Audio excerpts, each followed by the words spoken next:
Bienvenue dans Instant de vérité. Aujourd'hui, j'ai une question que j'aimerais te poser. Es-tu un diffamateur ou un annonciateur de l'évangile? Je nous invite aujourd'hui à ouvrir nos Bibles dans l'évangile de Matthieu, le premier chapitre, le verset 18 et 19, où il est dit: Voici de quelle manière arriva la naissance de Jésus-Christ. Marie, sa mère, ayant été fiancée à Joseph, se trouva enceinte par la vertu du Saint-Esprit avant qu'ils eussent habité ensemble. Verset 19. Joseph, son époux, qui était un homme de bien et qui ne voulait pas la diffamer, se proposa de rompre secrètement avec elle. Aujourd'hui, nous allons analyser qui est un diffamateur et nous allons aussi étudier celui qu'on appelle l'annonciateur de l'évangile. Il est dit: Joseph, son époux, qui était homme de bien et qui ne voulait pas la diffamer. Quel est le sens de ce mot diffamer? Diffamer veut dire divulguer des informations propres à nuire à la réputation d'une personne. Donc ce verset voulait juste dire ceci. Joseph, homme de bien, qui ne voulait pas divulguer cette vérité que Marie, sa fiancée, s'est retrouvée enceinte avant qu'ils puissent être ensemble.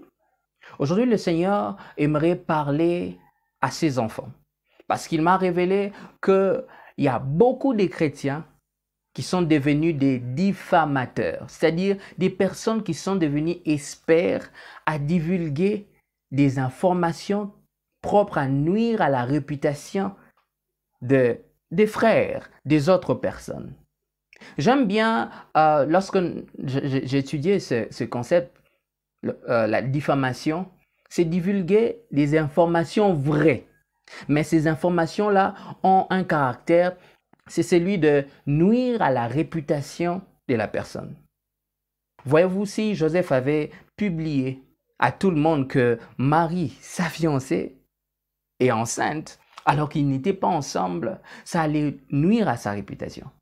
Aujourd'hui, le Seigneur parle à nos cœurs, car il y a plusieurs chrétiens qui sont devenus experts à répandre de vérités, mais ces vérités qui sont propres à nuire à la réputation des gens. Il y a même certains hommes de Dieu qui trahissent un peu, je dirais, l'éthique ministérielle, dans ce sens qu'il y a des personnes qui viennent se confesser auprès d'eux, mais eux, qu'est-ce qu'ils font? Ils publient ces vérités, les confessions de gens. Voyez-vous, ça n'aide pas la personne qui s'est confessée auprès d'un homme de Dieu en apprenant que ce qu'il lui a dit se trouve maintenant sur les réseaux sociaux. Et le Seigneur m'a dit qu'il y a deux catégories même de personnes, les diffamateurs inconscients, c'est-à-dire parce que tout le monde poste, lorsqu'il y a une mauvaise nouvelle, voilà, moi aussi je poste. Et il m'a dit que deuxièmement, il y a des personnes qui le font consciemment. C'est-à-dire, lorsqu'ils apprennent qu'un homme de Dieu est tombé, lorsqu'ils apprennent qu'un frère a commis quelque chose de bizarre, ils le font consciemment. Premièrement, par jalousie. Ah oui, lui qui nous prêchait, il a fait ça. On va publier ça. Il va sentir. Vous voyez, il y a d'autres qui le font animés par la vengeance personnelle. Ah, il est tombé, on va publier ça. Et ça, vous vous transformez en diffamateur, des personnes qui divulguent des informations propres à nuire à la réputation. Alors que nous, les enfants de Dieu, ne sommes pas appelés à être des diffamateurs, mais nous sommes appelés à être des annonciateurs de la bonne nouvelle. Église de Dieu, nous avons reçu le mandat d'être des annonciateurs de l'évangile, d'être des annonciateurs de la bonne nouvelle, et non des annonciateurs de messages qui sont propres à nuire à la réputation. Et nous pensons aider, alors que lorsque nous faisons cela, nous sommes en train de fragiliser l'Église. J'aime l'histoire de la femme samaritaine lorsqu'elle a rencontré le Seigneur et qu'il a été impacté par le ministère de Jésus. Dans le chapitre 4, j'aime ce qui est dit. Alors la femme, ayant laissé sa cruche, s'en alla dans la ville et dit aux gens: Venez voir un homme qui m'a dit tout ce que je fais. Ne serait-il point le Christ? Ils sortirent de la ville et ils vinrent vers lui. J'aime beaucoup ce récit parce que nous voyons l'impact de l'annonce de la bonne nouvelle. Et vous savez, lorsque tu te transformes en diffamateur, qu'est-ce que tu fais? Tu entraînes les gens à pécher.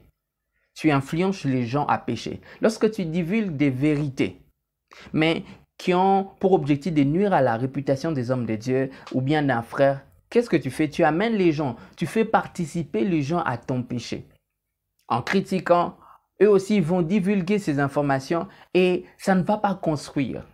Alors que c'est lui qui annonce la bonne nouvelle, un peu comme la femme samaritaine, vous avez vu, c'est que les gens quittaient leur maison et sont allés vers Jésus. Jésus qui est la vie. Et lorsque tu te transformes en annonciateur de l'évangile, tu amènes les gens à la vie.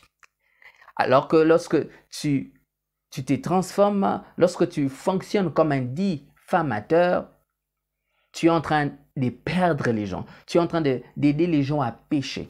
Et aujourd'hui, le Seigneur veut mettre fin à cela. Ne soyons plus de ceux qui sont experts à répandre des mauvaises nouvelles. Église de Dieu, j'aimerais prier pour nous parce qu'en ces temps de la fin, il y a tellement beaucoup de choses qui s'insèrent dans l'Église et de fois nous trouvons cela normal alors que cela est anti-biblique. Cela est contre la volonté de Dieu. Alors j'aimerais prier pour toi, demandant à Dieu de t'aider à quitter cela. Si toi qui me suis, tu t'es reconnu d'être un diffamateur, je prie Dieu qu'il te délivre au contact de ces vérités, que tu sois libre, que tu ne sois plus un diffamateur, mais par contre, que tu puisses être chaque jour au contact de la parole de Dieu afin de prêcher au monde la bonne nouvelle que Jésus sauve, que Jésus délivre, que Jésus donne l'espérance, que Jésus donne la vie éternelle. Que cela soit ton partage au nom de Jésus. Et j'aimerais prier aussi pour ceux qui sont dans la bonne voie, qui sont des annonciateurs de la bonne nouvelle, qu'ils reçoivent la force, la dynamisme de Dieu afin qu'ils demeurent fermes, qu'ils demeurent des annonciateurs de l'évangile pour amener un plus grand nombre au salut. Demeurez bénis et à la prochaine.